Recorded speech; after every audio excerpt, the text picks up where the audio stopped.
Hello, everyone, and welcome to today's webinar, AMSYS and SiliconExpert with 6-Sensor Intelligence, How to Detect Obsolescence Risk Proactively, brought to you by AMSYS and SiliconExpert.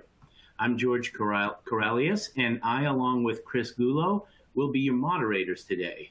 We have just a few announcements before we begin. You can participate in today's Q&A session by asking questions at any time during this webinar. Just type your question into the Q&A text box and then click the Submit button. At this time, we recommend you disable your pop-up blockers. At the end of the webinar, we will ask you to complete our feedback form. Your feedback will provide us with valuable information on how we can improve future events. You can also launch the survey at any time by clicking on the survey button at the bottom of the console.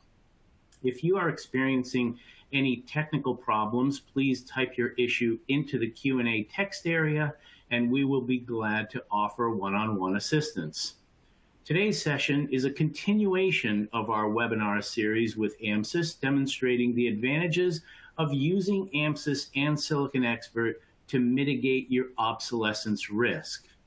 You can access previous webinars by going to the Knowledge Center page on the SiliconExpert website.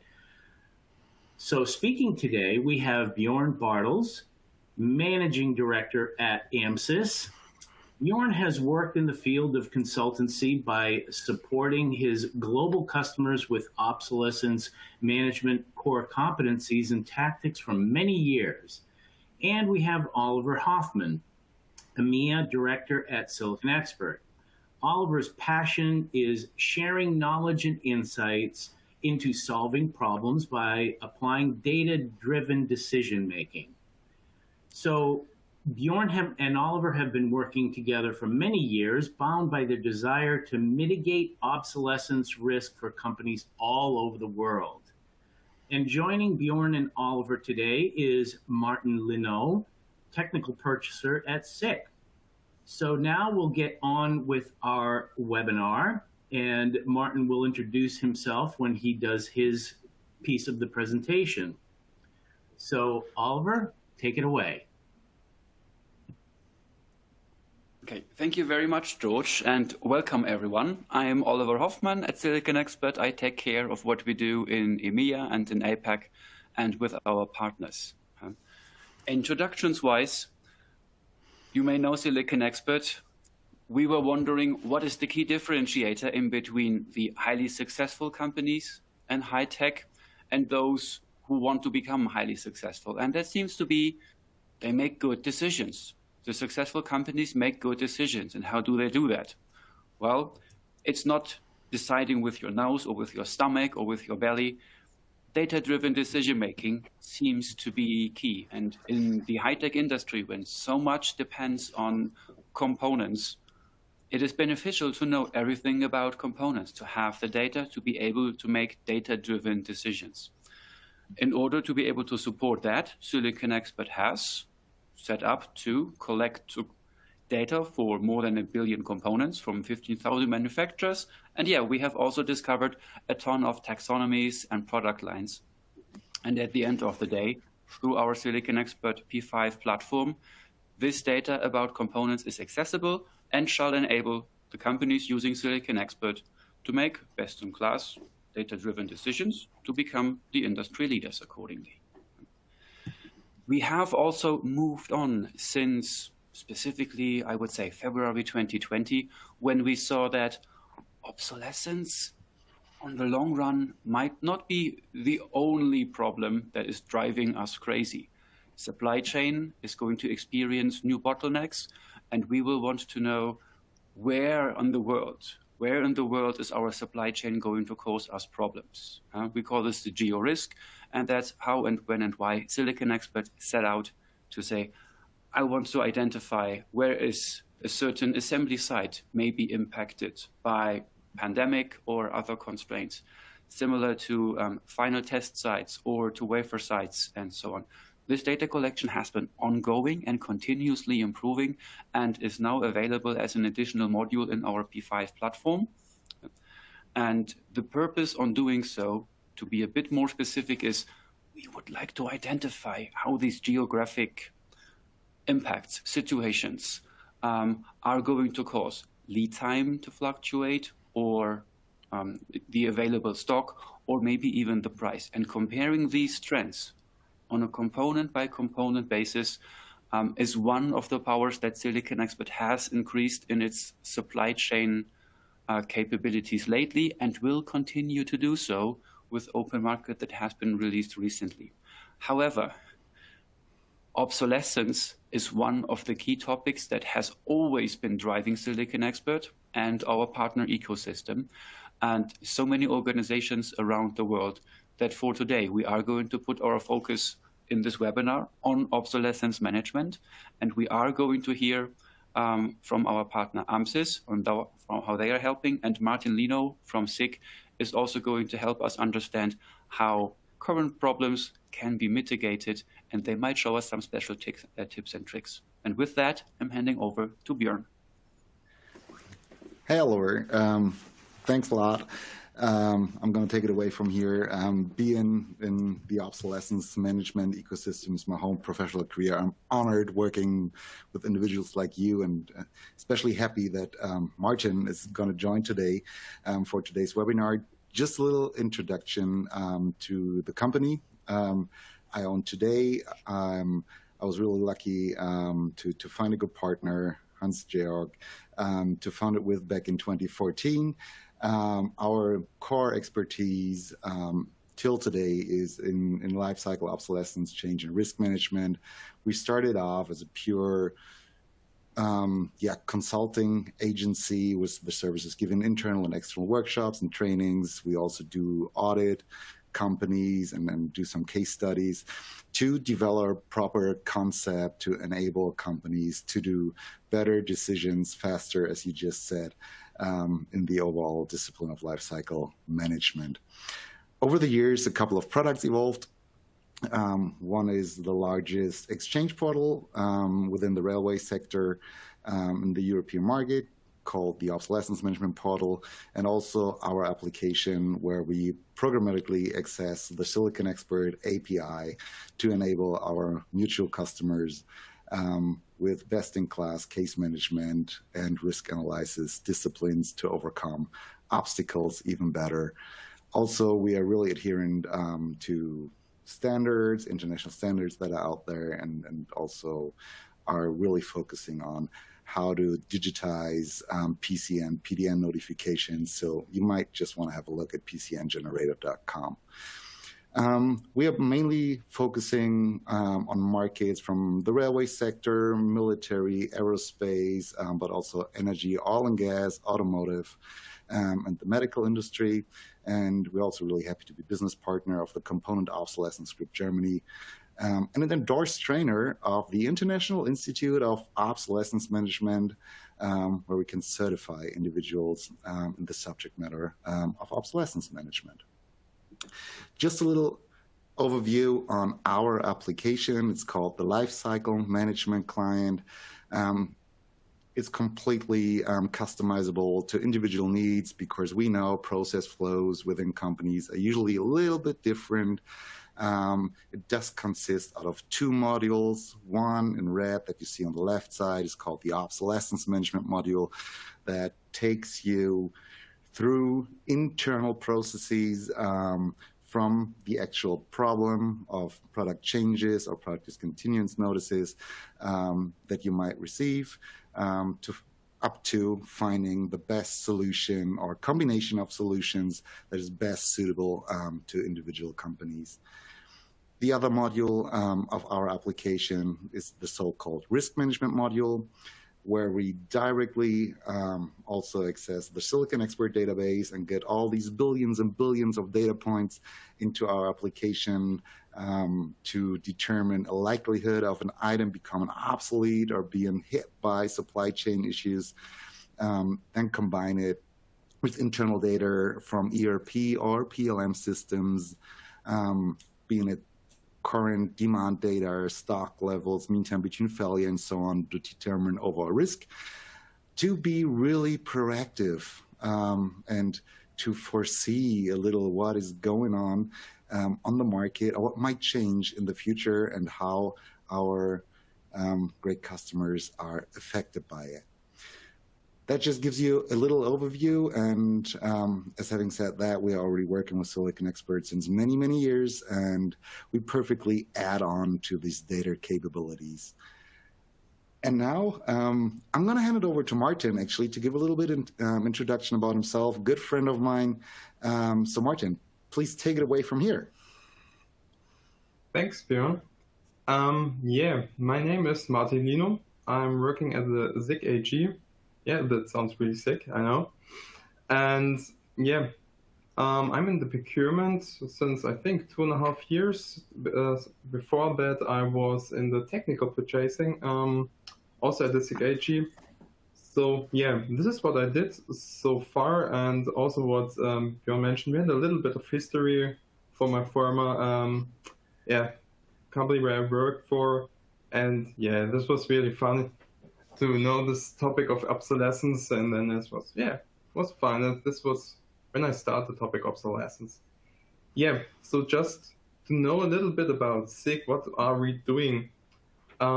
Yeah, SIG is sensor intelligence mainly, or mostly. Everything is about sensors. Yeah, we are doing sensors or light beams, laser beams for detecting products, barcodes, QR codes, persons, fingers. For example, to protect the people not to lose a finger or a hand or something like this. Yeah, and also PLC controllers we produce. So everything is about sensors and information, and get the processes where they've been used, get them smoother and faster. So yeah, I think nearly every one of you has connection to one of our products. I think at least if you, I would say, order something via someone big like A to C company, where you order your, I don't know, soap or whatever, you will get in contact with our products. Or if you go to the airport and your luggage is not missing, then it should be done by a SIG sensor. So yeah, sorry for that, but this is, I think we are not seen mostly, but we are, I think, hidden everywhere. So yeah, this is what SIG is. And now I get a little bit to close the gap of a little bit more the theoretical topics of Oliver, or how to get the data, and also the how to gather the data from Bjoern, for example, and go to the let's say to this topic supply chain, where I have to handle the last 2 years pretty hard, and my colleagues also pretty hard. And this is what we all face right now. Is like in the news, oh, there's a shortage at chips here worldwide. There's from many suppliers, and you hear this every time, and it's like, oh God, no.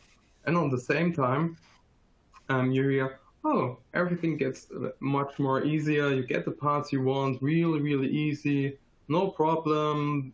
Oh, there are a lot of cancellation. You get your parts, no problem. But the reality is like, what? Right now, if it is like this, there shouldn't be any problem in the world in shortage of electronic devices. So the big, for example, car companies or smartphone producers should be able to deliver, I think, in 1 or 2 days, but that's not the reality right now. So yeah, what are we facing right now, or our world is facing right now, is a lot of supply chain interruptions, like geopolitical situations, tight labor markets, cybercrime, pandemics, inflation, climate crisis, new technologies, and shortage of raw materials. And this is what just happens in the last 2 years. I don't talk about 100 years, it was just 2 years. So yeah, you see it also here. It's changing pretty faster. So how to handle this? This is supply chain interruptions. So this is what we are thinking at SIG side. Okay, then this is what's happening. This is our new reality. So what are the consequences? So there are higher volatility in demands from the customer side or the market side. From supplier side, we have extremely long lead times because of shortage of materials, strongly increasing material prices. So right now at the procurement, we have a lot of fun. So yeah, a lot of work also. Then there's a lot of change in technologies and components, and also because of the change, the rate of discontinuation is much higher. I think Oliver and Bjoern can say, yeah, it's raised dramatically since the last few years. I think you can say yes. Then also we see some consequences at our network at SIG. So we have a higher backlog. I think this is everybody done. That's right now. Increasing manufacturing costs. This is pure nature, and insignificant delivery performance. So we struggle with delivering in time. This is also a problem we have. So what are we doing, or what do we try to do to answer to these topics? Well, yeah, we're saying, okay, this is a diversification of sourcing strategies is one main answer. So we are going more directly in the intelligent make and buy situation. This is what to smoothen the market right now, and also to get more flexibility. Of course, what is that really a good, I think idea, and it will be pretty hard, the second source strategy, because I have a lot of contacts with some colleagues in the R&D, and they say, I know just one part, and this is my golden device. So yeah, this is a tough one. Also, we are decoupling our region, so we're trying really to produce for the different markets where we sell products. So we also try to produce there directly. So yeah, also what we are doing is our redundant structures in our network. So this means we try to do multiple production sites within our network, so increase and get also more flexibility. And what is, I think, really also tough to get continuous technology development for our products. So this really means we in the industry, so don't get me wrong, we are in the industry market, so it's a little bit more conservative than the consumer market or the automotive market. So we try to use state-of-the-art products and technologies, what will be a great challenge, but I think we can get this really good. And also thanks to, I would say, databases, thank you, Bjoern, we are trying to strengthen the health monitoring of parts and bill of materials of our products, so already for existing products, and furthermore, what is more important for new products or redesigns of old products of us. So what we are doing? Yeah, we are trying to balancing the capability of technology and employee between and within the sites in the network. I say a lot of times network, so this really means network inside of SIG, and also and mainly also our suppliers, our partners, our manufacturers, to get them more in our company, that they really know who we are and what we are, what we need and what they need. And this will help us to increase our flexibility. And yeah, I think the new world of the year 2022, our resilience. So yeah, this is our answer to the topics we of the today situation. So, so you see that everything is really complex. So we try to get a strategy for the new complexity. And yeah, our strategy will cover nearly 90%. This is our main goal. And yeah, we really try to split the strategy for different categories. So we don't have one big one. So it's really a different strategy for connectors, for example, semiconductors like ICs, FPGAs, or ASICs. We are working, well, we will improve the work with our distributors on a smart global supply chain, because this is also what Oliver just showed you. To understand the supply chain right now, it's pretty hard. I think to get it deeper and deeper, it's pretty hard. So this is what we try to implement.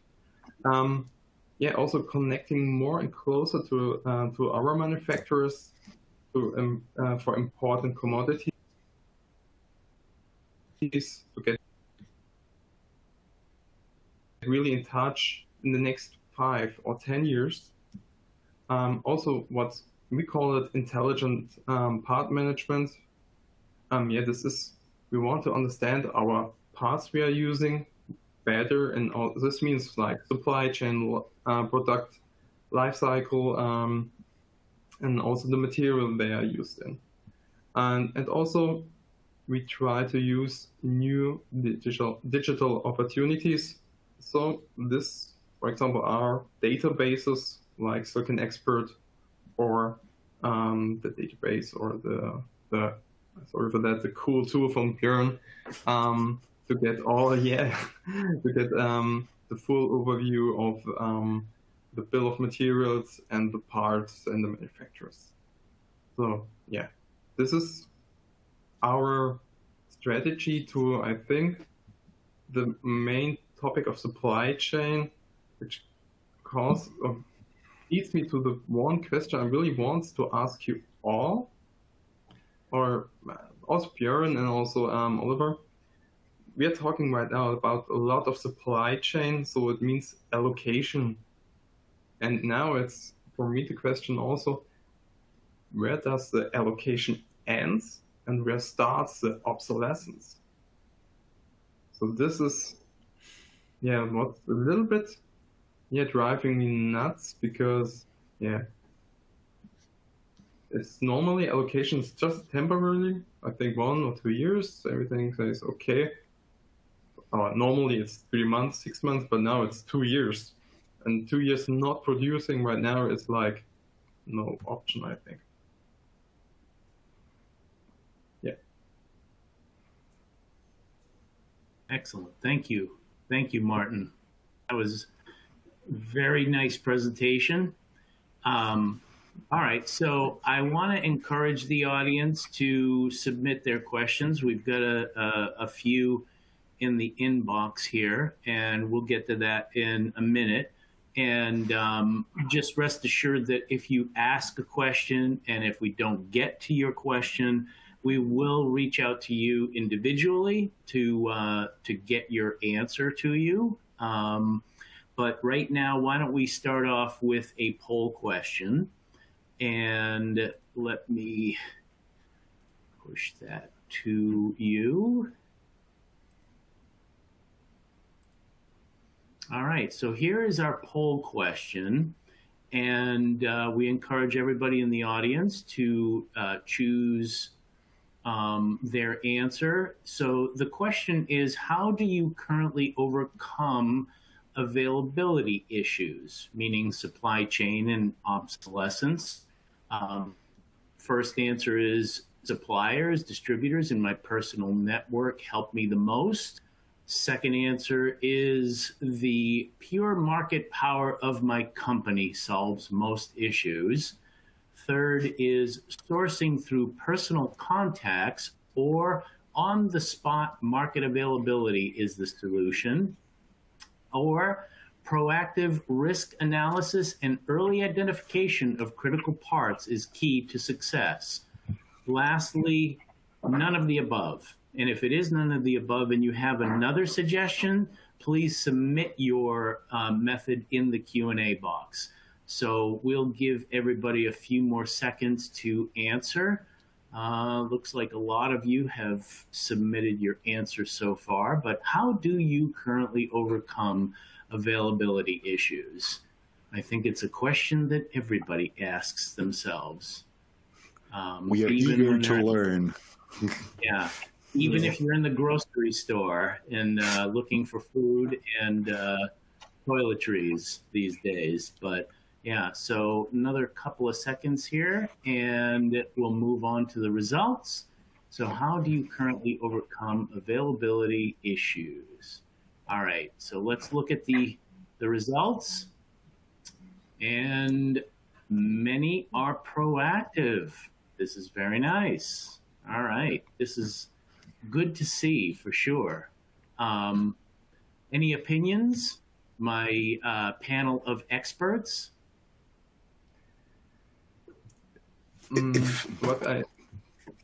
Martin, you start off. Go ahead. Okay, I go.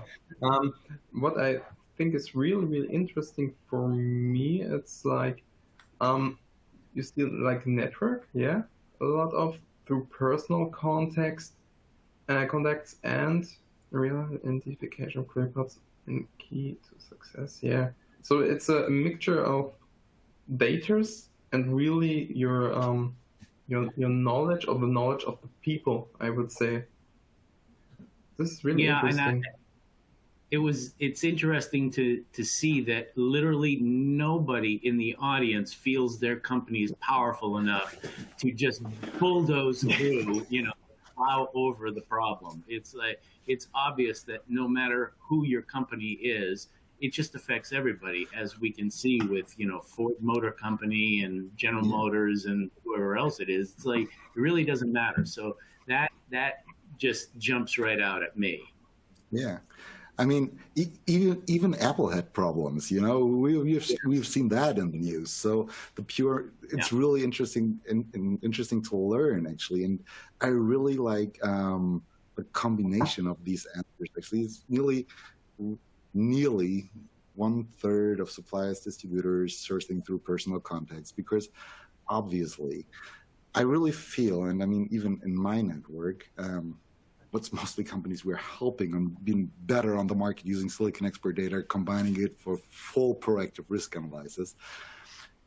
Individual companies have been better off when the crisis, like even back when we had this MLCC shortage and so on, but then most heavily Corona and all these things happening, and now what is going on in the Ukraine.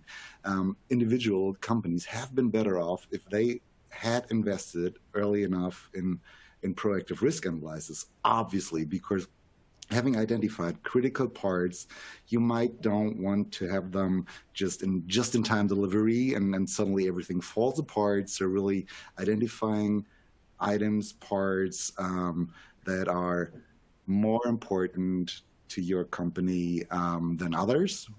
Example where you cannot get to a second sourcing strategy, as Martin just said, it's usually hard to get developers to really go away from that individual part where they designed in, and maybe technically it's not even possible.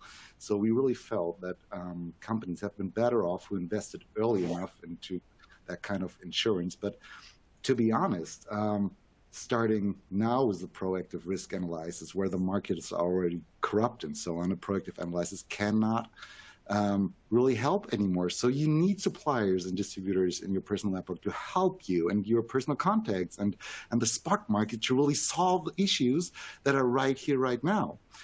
Plus, I mean, even having this great data from SiliconExpert and embedded and combining it, a lot of things have been pretty good forecasted and so on, but in the end, even if a company goes bankrupt or there's a ship somewhere like not going through the canal where it should go through and so on, these issues cannot be forecasted. So you need your supply chain really in control, in cooperation to help you. So I really find it interesting to have this answer. This is my opinion. Yes, exactly. So, all right, that was a great poll question. I'd like to start the question and answer session, and we've got a question from our friend Volker Ebert from VEC Consulting, former guest of the Bjoern and Ollie show. Very excited to see you in the audience, Volker. Thank you for joining us. And by the way, Volker also did a great podcast with SiliconExpert, if I do put a plug in for that. So be sure to go and listen to his podcast on our website, because he wants his numbers to exceed Bjorn's in the AMSYS podcast. So, yeah. Anyway, so Volker's question is, Martin, if you had to name just one, the top benefit that SiliconExpert and AMSYS gives you, what would it be? That's a really good question. So this is really my personal opinion. Is like you get the really wide range of information from SiliconExpert, really detailed. And then there's AMSYS, or the AMSYS tool sorry, also Björn, it's the LCM client. I know it. Yeah, I know it. You get a lot of information, and they will be translated in your language of your company. And also, really, your company, that means right now I can speak to my colleagues in procurement on manufacturer level, and they understand everything, get all the information. And I also can get right now to my R&D colleagues in different business units and say, hey, look at your product, or look at your different products in your business unit. And everyone understands and can handle it. So it's really, I don't know the right impression in English, but I think it fits there. The fit is really, really good to the customer needs, I think. So the combination of a lot of information and the fit to the customer needs and what the customer really has added value, I think this is the one I would highlight. Excellent. Good. Thank you, Martin. Thank you, Volker. Let's move on to the next question. And this question is: supply chain vulnerability and resilience is certainly a challenging issue at the moment. How do you see this affecting the obsolescence management of our material? So I think that can go to all of you. So you can each take a stab at answering if you'd like. Yeah. If you don't mind, I would like to begin answering and then hand over to Björn and to Martin, because this is a follow-up question to the previous poll question. Like we have, let's say, if we imagine the previous poll question being asked like 3 years ago, like also where is obsolescence management happening as a role in the organization? A few companies, not all of them, have a real obsolescence manager or even an obsolescence management team or department. But the question to where is the magic really happening very often was that on the procurement side, the PCNs are being received to see if something needed to be done, and if expertise was required, then it went more to people that were sitting closer to engineering. And that's also where the proactive obsolescence management was based in. We need someone that understands the technology, that can help to select a second source to prevent a potential exposure to immediate reactive obsolescence risk itself. And the poll question has shown that we seem to rely on distribution much more, and that is activities that are being done in procurement, closer to supply chain. And when it comes to supply chain resiliency, the shift that I see is we need transparency in supply chain. We don't just want to know where are our products being manufactured. We want to know, is our shipment at risk? For example, order codes and date codes have become much more important.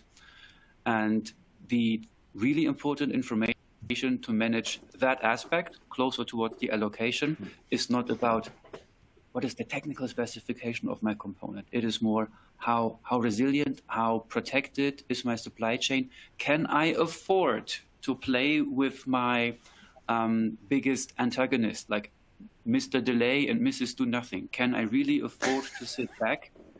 And I think that is no longer possible. Like, to have a resilient view, the competence to at least feel in control of supply chain, that requires like a watchtower over the supply chain, over the suppliers. Who is my next supplier? Who are their suppliers? Where is which shipment going? Is there really going to be a complexity? Do I know which pieces are moving that I need to be incoming into my factories or into my assembly, that the product is going to be there? And it is more than just component data that is needed.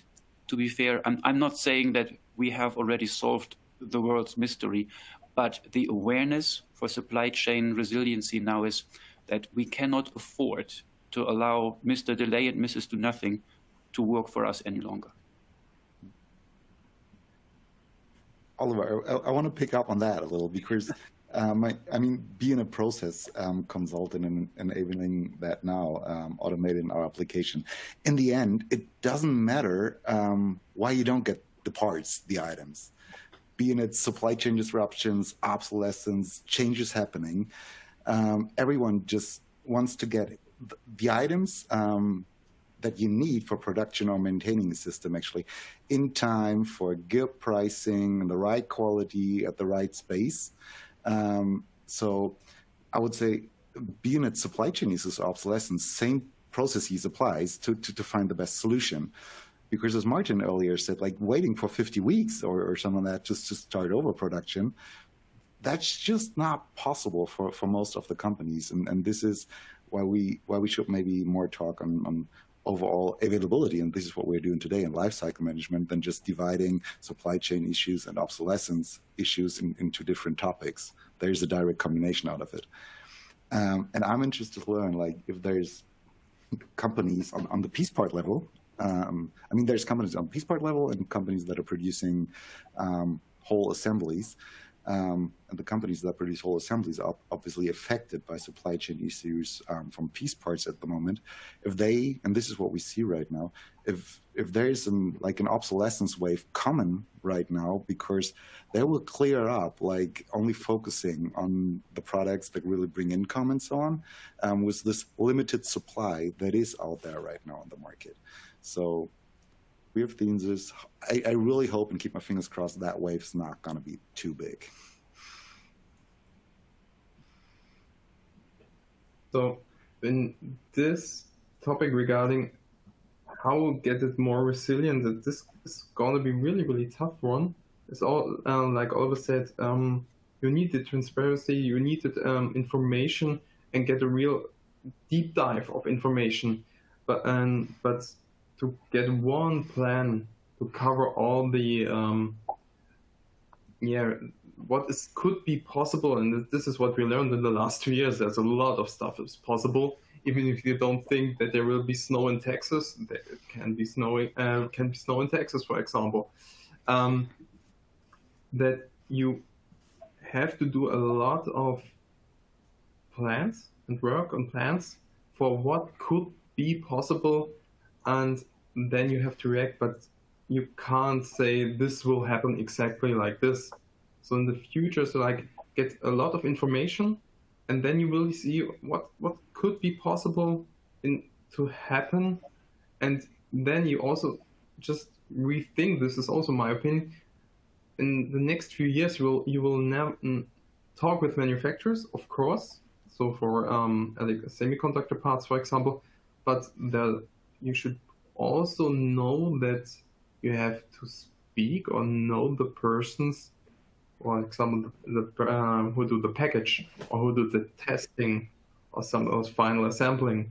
This should be more interesting, I think, in the future, because if we are really open to ourselves, even just a diet goes twice around the world, I guess, or 3 times, and then it's finished. And this is, I think, a little bit more easier part. So, sorry for diet producer. Don't get me wrong. This was not to offend you. Sorry, but you know what I mean. Yeah. George, if you don't mind, I would like add one, let's say, additional comment about supply chain resiliency and vulnerability. And that is what we used to think about of a supply chain is we are ordering our components through franchise distribution, and that is subject to how fast the manufacturers can produce and ship, and things are going to find their way to us. Now and in real life, we have to have alternative solutions. And our channels that have been super sufficient 3 years ago cannot always help us. We have to be a bit more creative. And there's the other market besides the franchise distributors that's where spot market-wise, where we are getting our help. And to understand that spot market, like this is not something that has been driven where you get the data from out of data sheets. This is where wouldn't it be nice to know if this market, this spot market or the independent market, if it is getting hotter? Wouldn't we like to learn how many people, how many companies in the industry are trying to solve specific technology bottlenecks in their traditional supply chain management approaches?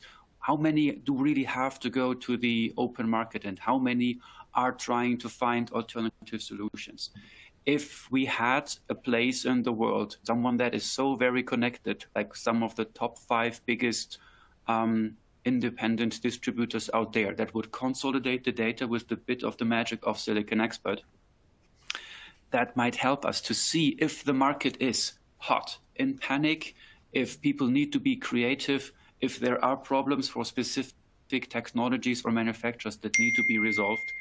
And to measure this temperature of the market, of what is really going on out there, such a consolidation, such an aggregation of what is happening is what SiliconExpert is currently doing with one of the major players on that market. So we try to give more visibility into this onto the open market. And we are going to show more of this at the Electronica if someone would like to experience. If you're not at Electronica, you can also find this with the keywords of open market at the SiliconExpert websites. We are trying to bring real transparency and efficiency to handle resiliency and vulnerability in the more alternative supply chains, as it would have been called 3 years ago. Now it is the open market or the lifesavers. Like life moves on, and obsolescence can proactively and sometimes strategically be resolved by expanding the horizon to more distribution options itself. All right, excellent. So let's move on to this next question. Actually, this is pointed towards Martin as well. Are you using the tool from AMSYS in combination with an MES system like SAP? And is SAP the primary used system at SICK? So the first, I answered the second question. Yeah, we're working with SAP. So this is the easy one. The first one is a little bit, I would say harder. It depends. We don't combine the LCM client and SAP. This is what I can say. But I think this is a question depending on every company, how they use their product life cycle tools they use. Someone use SAP, some using like something like Mentor or the TeamViewer, for example, from Siemens. So it's really, really different and hard to answer. So we don't combine them. Yeah, and we're using for our product life cycle tool, we use something different. And so far, no, we don't combine them. But I think if AMSYS or Bjoern's team is capable of combining SAP, for example, or something else, I think then, Bjoern, you have to answer. Thanks, Martin. I mean, technically, it is possible to do the combination of the application. Obviously, we're already, for some other customers, we're already pulling information out of commonly used ERP systems and so on. And we are capable of writing APIs, as we did, and we use APIs as we are doing for SiliconExpert and so on. I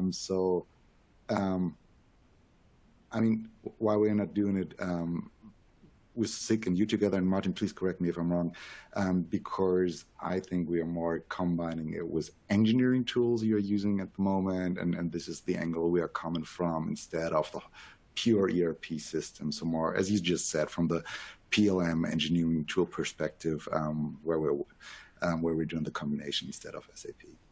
Correct me if I'm wrong. Right. Okay. Excellent. So we do have time for a couple more questions here. And again, we encourage everybody to submit your questions. And if we don't get to your questions, we will reach out to you and answer your questions one-on-one. So this next question says, which opinion and experience do you have of the hundreds of small companies in Asia, mainly storing electrical raw parts and then selling to industry customers when assurance of supply issue appears? Are they reliable? Can I answer this? Martin, go ahead. That's a tricky question. If you want. Go for it. So what is mine? I think also the opinion of my colleagues. It's like it's driving us nuts, because if you go to the manufacturer and want some parts you really need, and you're in good contact, everything is fine. They say sorry for that.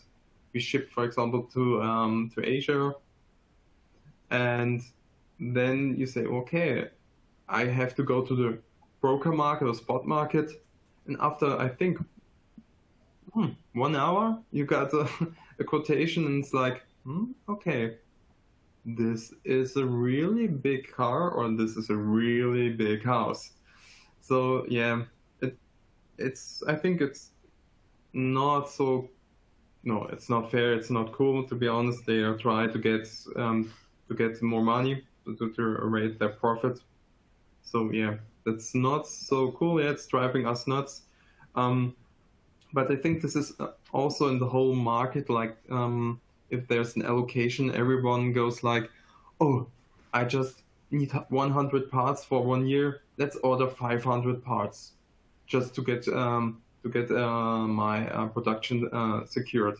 So I think if, like also Oliver said earlier, the market is really on fire right now and it's way too hot. If we're really, really open to everyone to themselves, what they really need, perhaps we wouldn't be in this kind of situation the whole world is facing right now. Not this bad. So yeah, that's my opinion. And Martin, I want to add that on that. And I certainly don't want to open the discussion on counterfeit components and stuff, because that would take us another few hours. And obviously there's good distributors, suppliers out there. There's some bad ones and so on. I'm sure it's hard to give a recommendation. From my perspective, again, it's right now, if you can't get the parts, it's hard and you have to find a solution. However, I think really being proactive and identifying critical parts and so on, and maybe have a little more on stock that drives you or that helps you through a potential crisis that might come ahead and so on, is way better than just waiting until something happens and then going to or trying to find new suppliers out there wherever they are in the world and so on, without knowing if they are the good ones or the bad ones. So getting all this data right, being it from open market, how availability of within the supply chain changes, or pure obsolescence forecasts and so on, combining it with the impact, identifying the critical parts, and then come up with solutions proactively ahead of time. Stock up a little, come up with second sources, as you did for the critical components, or come up with a complete new design on the next higher level assembly if needed, and so on. So thinking about potential solutions before it hits you hard might be helpful. Good. All right. So why don't we Bjoern, you want to jump to this second poll question, and then we'll do another question after that, and we'll wrap it up. So let's put this poll question to the audience, and we encourage everybody to participate. So the question is, how long do you think it will take before the market eases again? So get your crystal balls out, and is it mid-2023 at the latest? End of 2023 at the latest? Maybe sometime in 2024 is the third option. Next option is past 2024. And if so, why don't you just pop your suggestion or your guess in the Q&A box, just so we can see what you think. And last, it will never really be the same again. So there you have it. I'll wait for another few seconds. A lot of you have responded already. So how long do you think it will take before the market eases again? I do have to just kind of look interestingly at that last option right there. But I'm not going to say anything. But mid-2023, end of 2023, sometime in 2024, or who knows when, past 2024. All right, so let's see what the results are. Okay, just as I suspected, majority of it will never be the same again. So, opinions, gentlemen? It's interesting to see, and then maybe in the next webinar we should narrow it down on what kind of components we're talking about. Actually, that was a kind of open question. That Y distribution, actually, it's pretty interesting. Yeah, we had somebody in the Q&A box say 2027. Good Lord. Yeah. Well, like that might be really, really close to reality. You know, like we are all human beings, and when we face a problem, we learn. Like we might be afraid to, like, I don't want to be unprepared if this problem is happening again. And I don't think that we are going to come to the old normal again. We are all, as organizations, going to implement mechanisms to, in case this is happening again, in case it is swinging back, like to the highest level of panic that we have experienced in the market. We want to be prepared. We want to know what to do. We at least want to have the mechanisms to activate that can help us. We don't want to feel powerless. We don't want to feel controlled. And from that, like, human nature element, I would have voted for it will never be the same again, yes, but we try to be prepared. And the balance is, by when will we feel prepared enough so that we can approach the topic of supply chain resiliency and obsolescence management and any risk exposure, like, so that we feel at least as prepared as we were 3 years ago with how we knew the market by then. That is hopefully going to happen with my optimism. Yeah, like in 24, I would guess. I have been monitoring the cascading effects on lead time growing, prices growing, availability, and or stock decreasing since early 2020. And in a couple of my observations that I did with random lists, it looked like it was at its worst in about like May, June this year. But even if the random selection of tests that I have done, if that were representative to the whole industry, which I personally doubt, it's more an indicator, then it took us 2.5 years to drive into an ever like more unpleasant market situation.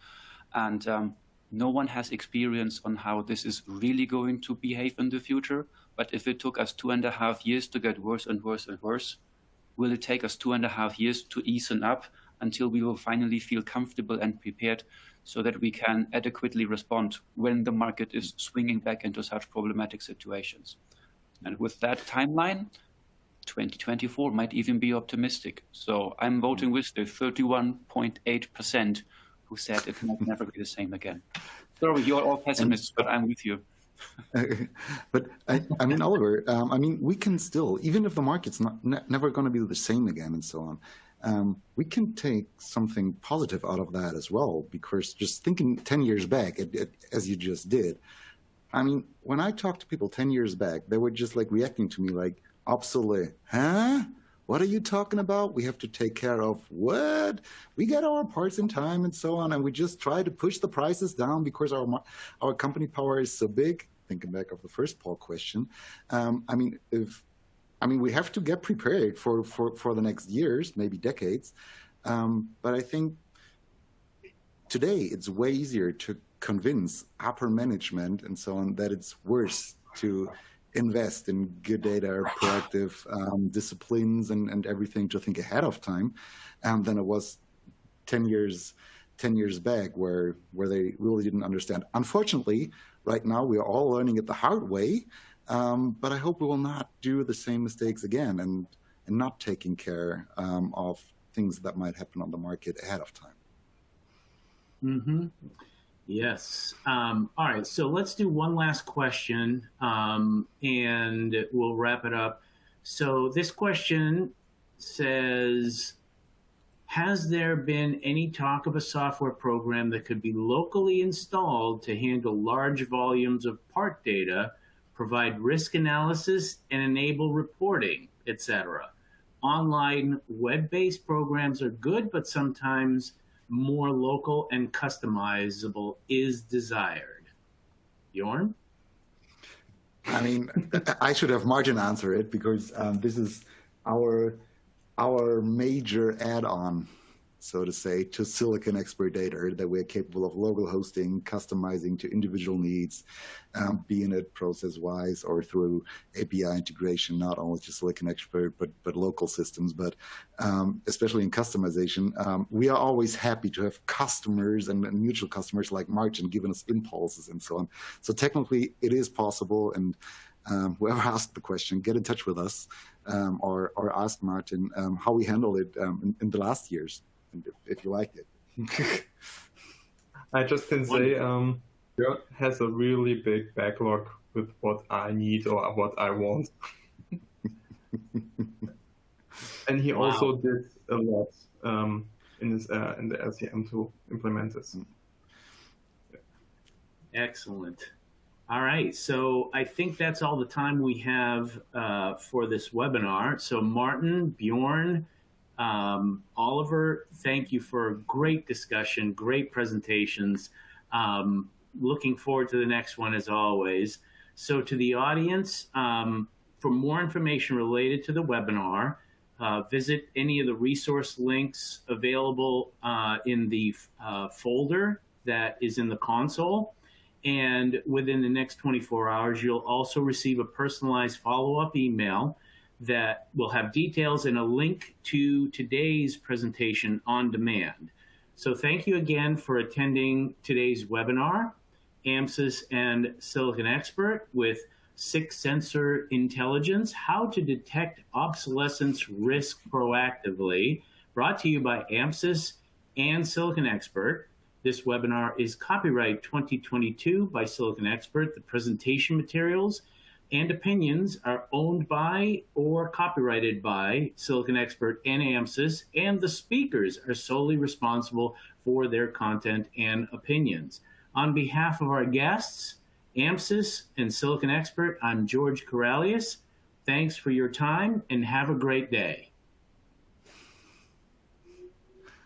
Bye-bye, everyone.